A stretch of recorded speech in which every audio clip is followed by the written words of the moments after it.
In today's video, I'll be making a 2028 presidential election prediction between Barack Obama and Donald Trump.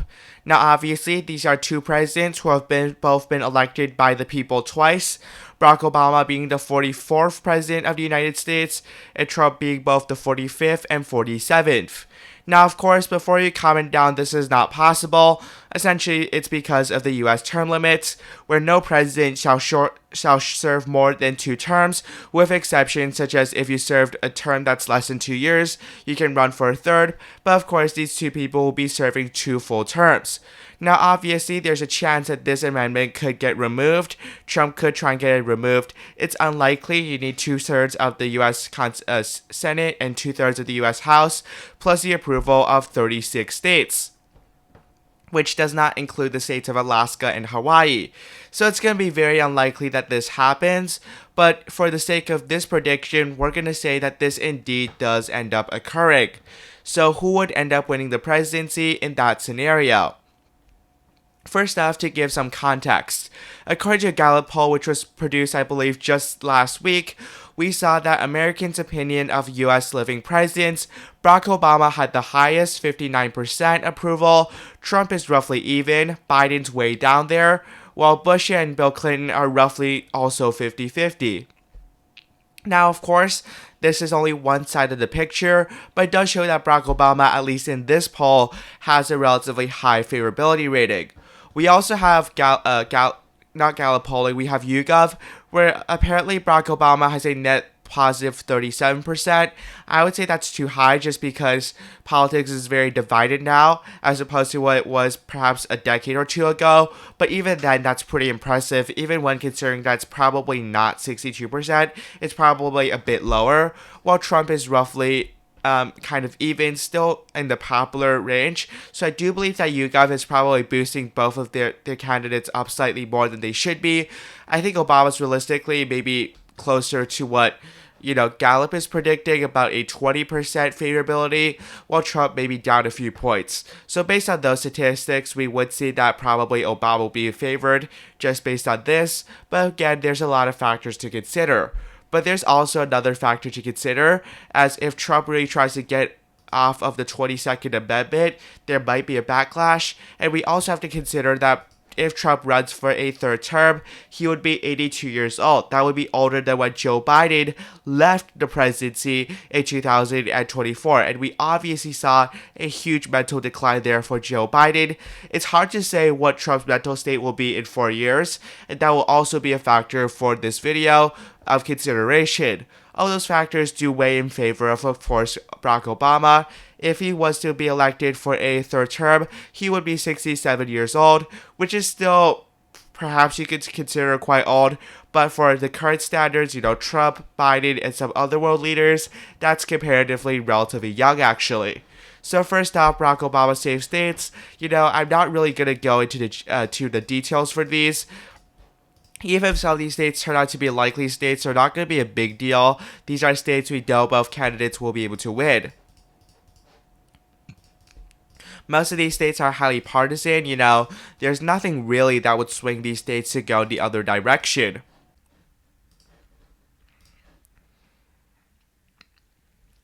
Now we have the likely states here for Barack Obama: Colorado, New Mexico, Virginia, Maine. There's really not much to dispute about these states.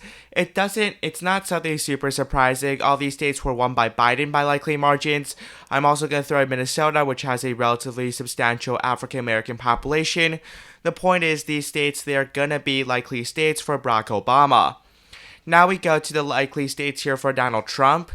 I think Texas and Florida, those are two very obvious ones, as in these are states where, Trump was able to win by pretty much, I think, safe margins in the 2024 election, as in those were states that were decided by 12 to 15%, which is definitely on the lower end of the safe scale, but nonetheless safe states.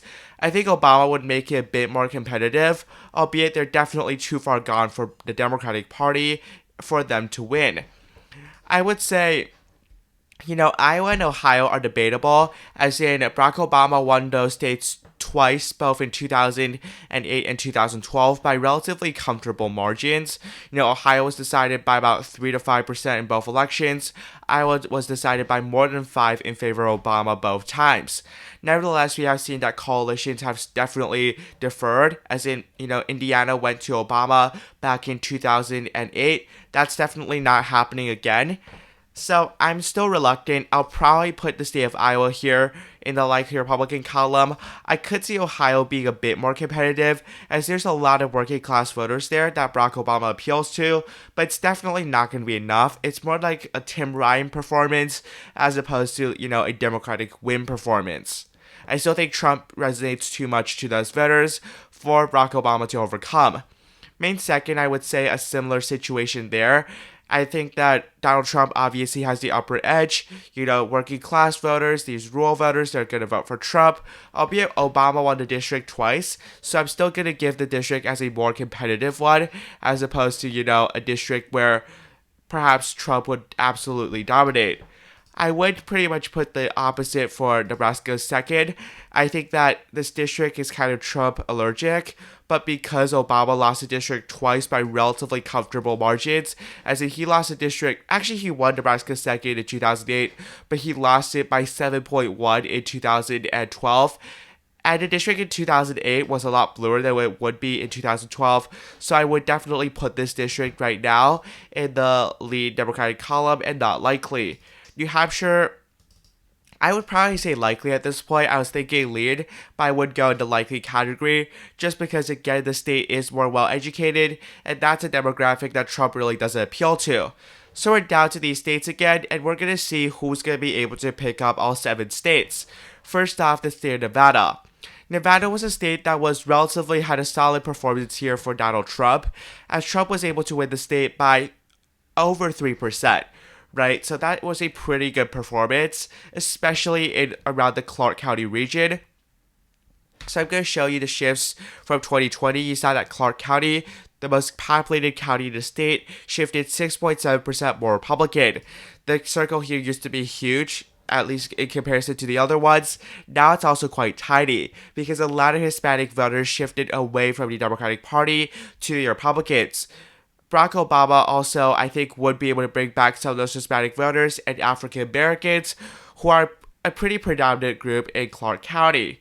Now, I'm not sure if that's going to be enough, but if you look at Obama's electoral history, in the state of Nevada, 2012, 6.7, 2008, it was 12.5%. It does suggest to me that Obama is pretty solid here. Now, obviously, the coalitions have changed, but not as much as in a state like Indiana or Missouri, as there's a lot of voters on the fence there, in my opinion. Not to mention the fact that, Trump would be 82 years old. That would definitely be a concern, I feel like, for some voters, given the nightmare a lot of voters had to go through with Biden with his age, and thus I would give the state narrowly to Barack Obama. Now going to the state of Arizona. Arizona is going to be a very competitive state as well. The state did end up voting for Biden in 2020 before shifting 6 points to the Republican Party and voting for Trump by over a 5% margin. I also have to consider that, Obama lost the state in 2008 and 2012 both by about 8 to 9%, which is definitely on the higher end of the scale. Now, the state obviously has shifted blue, and it's again kind of allergic to Trump. But the problem is here for, the Democratic Party. 2024 is a good example of how Democrats flopped here. And there's still much more Republican registrations as opposed to Democratic registrations in the state, albeit the state does have 2 Democratic senators as well as a Democratic governor. A big issue in the state back in 2024 was immigration, as, there was a lot of voters in the state of Arizona who was concerned about the southern border. That wouldn't be an issue for Democrats in 2028, which would be more favorable, but I don't think the state would shift 5.5%, and for that reason, Trump wins it by a tilt margin, even though Barack Obama could definitely improve with Hispanic voters. Now we go to the state of Georgia. So Georgia is also interesting. It's a state where African Americans make up a relatively sizable portion of the electorate, and it is a state that's very suburban. Again, if you look at Barack Obama's electoral record here, it's not the most promising. albeit the suburban areas. For example, I'm going to press in for 2012, for example. That's only about a decade ago, but you see a county like Gwinnett, that was Romney plus 9.2, Cobb was Romney plus 12.4. These are now solidly blue counties. So clearly the coalitions have changed. Another great example here is Douglas County. This was a county that voted for Obama by 1.8 back in 2008 when he had that massive landslide. And in 2024, it's a county that voted for Harris by a 2-to-1 margin. If you look at 2020, even then it was like a 25% margin. Now it's up to a 31% margin. We really see these huge shifts in favor of the Democratic Party. So, of course, it's going to be a contentious one, but I think that African American turnout would be enough for Democrats to end up actually winning the state, even under Barack Obama, someone who did lose the state twice, to a point where even though there's going to be, a massive Republican turnout, I do believe that the Atlanta region would suffice for the Democratic Party to win the state, and for extension, Barack Obama to carry the state of Georgia, probably by a tilt margin. Now we go to North Carolina. North Carolina is a state where Barack Obama was able to carry it in 2008 by less than a point, lost the state by 3 to Romney in 2012. It's going to be a close one, and the state is kind of similar to Georgia in some dynamics, but again, some of the African American areas in the rolls here, for example, Halifax County, you've seen these counties really shift away from the Democratic Party. You probably could see Obama reverse some of those shifts. You can also see perhaps Obama improving with African Americans and minorities voters in general in areas like Mecklenburg and Wake. But I don't believe Trump's 3.5% margin would be able to be overcome, especially because Trump is very, very solid in the rural areas, to a point where I don't believe Obama will be able to catch up. It's going to be a close one. Trump's age would be an issue, but I think 3.5% is enough for Trump to hang on to the state, and we're down now to 248 to 246. The election, of course, again decided by the Rust Belt. Alright, unsurprisingly, this election, just like most other hypothetical predictions, is now up to the Rust Belt. If Obama or Trump is able to sweep all 3 states, they are going to win the presidency. Now I want to give a little bit of context here before we continue. Of course, we all know this probably, but in 2016 and 2024, Trump relied on the Rust Belt to win the election, and he lost in 2020 because he lost those 3 Rust Belt states, Wisconsin, Michigan, and Pennsylvania. Barack Obama also relied on all 3 of those states to win, albeit he won them by much more comfortable margins. Trump won all 3 states in 2016 and 2024 by less than 2%, while Obama won all 3 of those states by more than 5% in both of his elections. That being said, of course, coalitions are very different, and we do see that the Rust Belt today is probably very different from what it was back in 2008 and 2012. It's still a very working class region like it was more than a decade ago, but it is now more conservative. However, I do believe that Barack Obama will be able to swing at least some of those working class voters back, and I'm going to go really state by state here and talk about the counties. So first off, in Wisconsin, there's really one region of the state that is very working class, and I'm going to open the state-by-state really view to show you this.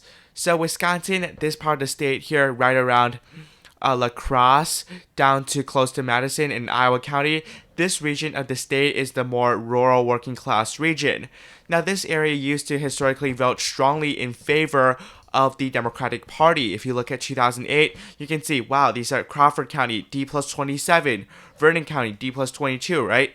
We go to 2012, similar numbers. It's definitely a weaker performance for Obama, but we still saw that those were safe Democratic counties. And even some of the rural areas were going for Obama in 2008 and then very competitive in 2012. However, we saw in 2016 a clean sweep here for Donald Trump, and if we go now to 2020 and 2024, the role is highly, highly conservative. So what went wrong here for Democrats? The working class, specifically in these counties here, which border the state of Minnesota, and some of the upstate areas as well. The upstate areas right now is certainly a stretch for Obama. You're not going to see this map, but you could see Obama claw back a little bit in the rural areas, and given the 2024 margin was less than a point, it does make sense that that will probably happen, and that Obama might be able to improve by 2 to 3% in the rural areas, which doesn't sound significant, but it's enough when you lost the state by less than a point. Now, another factor to consider here is the urban areas. The urban areas haven't really swung. In fact, they've actually swung a bit to the Democratic Party. Milwaukee County was D plus 38 in 2000, D plus 38 and a half in 2024. In 2008, it was D plus 36. And in 2012, it was also D plus 36. So the urban areas have actually shifted a bit more Democratic compared to when it was back in 08 and 12, where Obama won the state comfortably, probably because the suburban areas have shifted Democratic. Similarly, in Dane County, it was a 47% margin for Obama, then a 43%. Even in 2024, when Harris lost the state, this was a 51.5% county for, Kamala Harris, and that's an improvement for Democrats. Similarly, in the wild counties, Waukesha, McCain plus 26, Romney plus 35, that's a very big margin. But if you go down to 2024, the biggest Republican county in the state was only Trump plus 19.7. So another question is, will Donald Trump be able to improve in these areas? My opinion is a no. Trump is more hazardous in these in these more suburban areas. Trump is a lot better in the rural areas, and that's how he wins the state. But in these big suburban counties, he's arguably a bit worse. He's not arguably, he is a bit worse than traditional Republicans. For example, Zaki's another good example, right? This was a Romney plus 30 county. It was a McCain plus 21 county. It was only a Trump plus 10.4 county. So you do see these examples of Republicans underperforming there. And I think that with Obama's overperformance in the rurals, Trump now being able to claw back into suburban areas or the urban areas, I think it's going to be enough for Obama to win the state of Wisconsin, either by lean or tilt margin. I'm going to say tilt to be safe. Now we go to Michigan. Michigan was decided by 1.5 in 2024, so it was definitely a close state. It wasn't as close as the state of Wisconsin. And again, it's a similar situation where it's really dependent on how the working class votes. I'm going to show you the state of Michigan here. You see a sea of red, a few Democratic counties, but a sea of red. What do you see back in 2008? Right, a sea of blue. You see very strong Democratic performances across the state. 2012, very similar example here. Although the rural areas started shifting Republican. 2024, very stark contrast here, a lot of red. Even 2016, similarly, a very significant portion of the electorate just shifted Republican. A great example is going to be Gobik County. It's a county that voted for Obama by 17, and now it's a county that voted for Trump by 20% in 2024.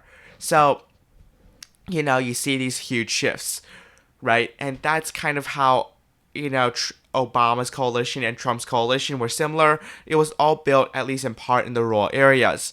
Again, similarly to Wisconsin, it's going to be a sea of red. Trump will make these areas very conservative. These areas have fundamentally shifted more Republican as they're socially conservative areas, and Democrats have definitely moved to the left on social issues.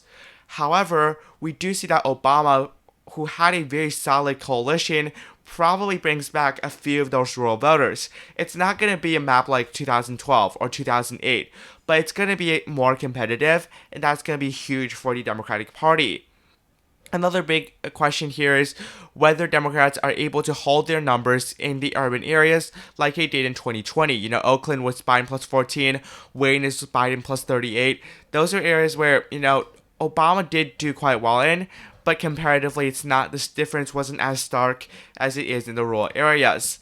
I think that Obama will be able to hold the coalition and improve in these urban areas. Harris did the worst for a Democrat in Wayne County in I don't even know.